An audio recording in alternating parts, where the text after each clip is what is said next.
Hi YouTube friends, I'm going to do a little unboxing of a new item that Louis Vuitton has put out. The new receipts are small, like the old ones used to be, and this is the paper receipt you receive now. So I'm going to pause for a second while I take the item out.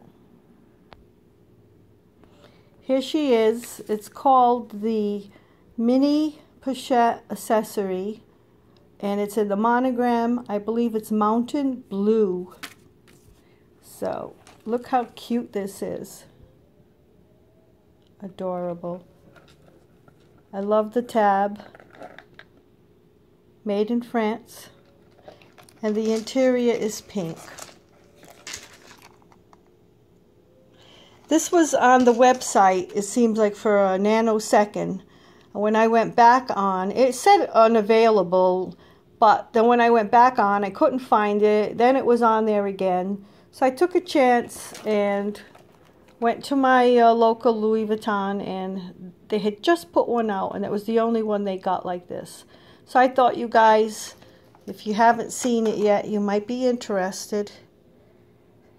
There she is. I've been away from YouTube and Instagram for a while because there's some family things going on.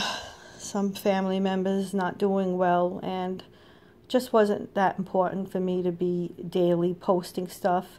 But I thought you guys might want to see this. So you all have a blessed Thanksgiving and Merry Christmas and Happy Hanukkah to all.